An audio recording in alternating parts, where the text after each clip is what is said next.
రైతు సోదరులకు నమస్కారం. ఇక్కడ మీరు చూస్తున్నది బెంగన్పల్లి వెరైటీకి చెందిన మామిడి తోట. దాదాపుగా తోట మొత్తం పోయి పూత అనేది స్టార్ట్ అయింది. కొన్ని చెట్లు హెవీగా వచ్చింది. కొన్ని చెట్లు ఇప్పుడే స్టార్టింగ్ దశలో ఉన్నాయి. ప్రజెంట్ మనకు వర్షం కురుస్తుంది మీరు చూస్తున్నారు.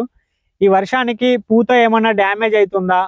దాన్ని ఏ విధంగా మనం కంట్రోల్ చేసుకోవాలనే దాని గురించి ఈ వీడియోలో కొంచెం తెలుసుకుందాం.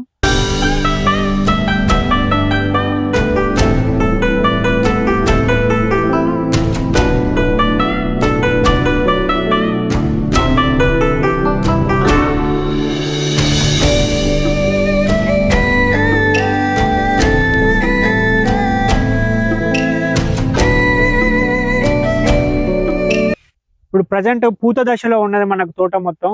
పూత దశ చూసుకున్నట్లయితే మనకు స్టార్టింగ్ మొగ్గ దశ స్టార్ట్ అవుతుంది. మొగ్గ దశ నుండి ఈ విధంగా పచ్చి పూత అంటాము. ఈ విధంగా ఉన్నప్పుడు పచ్చి మొగ్గ దశ అంటాం. దీని తర్వాత ఈ విధంగా తెల్ల పూత దశలోకి మారుతుంది. ఇక్కడ వర్షంలో మనకు ఈ పచ్చి పూత అనేది కొంచెం తక్కువ డ్యామేజ్ జరుగుతుంది. ఇక్కడ చూసుకున్నట్లయితే తెల్ల పూత అనేది ఎక్కువ డ్యామేజ్ అయ్యే అవకాశాలు ఉంటాయి. ఇప్పుడు మనం ఏ విధమైన స్ప్రేయింగ్ చేసుకోవాలి, ఈ వర్షంలో జరిగే నష్టాన్ని ఏ విధంగా మనం అరికట్టాలనే దాని గురించి కనుక తెలుసుకున్నట్లయితే, ప్రస్తుతం వర్షం అనేది తగ్గుముఖం పట్టగానే కొంచెం తొందరలో మనం స్ప్రే చేసుకోవాల్సి ఉంటుంది. స్ప్రేలో కనుక చూసుకున్నట్లయితే ఫంగిసైడ్ అనేది మంచి ఫంగిసైడ్ చూజ్ చేసుకోవాలి.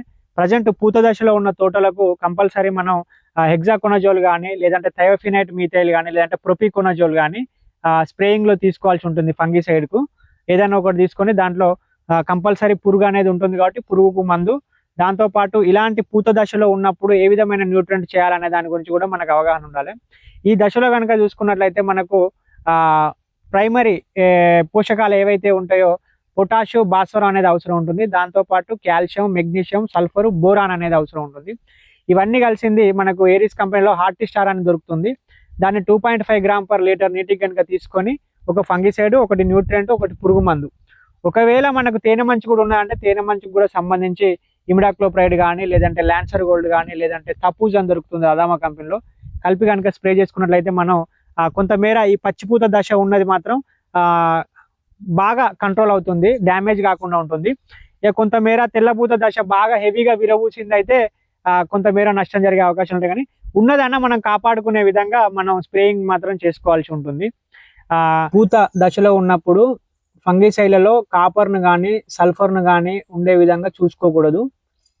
కాపరు కానీ, సల్ఫర్ కానీ కొంచెం మనం స్ప్రే చేస్తే అది పూత మీద పడ్డప్పుడు ఏమవుతుందంటే పూత అనేది మాడిపోయే అవకాశాలు ఉంటాయి. కాబట్టి వాటిని రెండింటిని అవాయిడ్ చేయండి.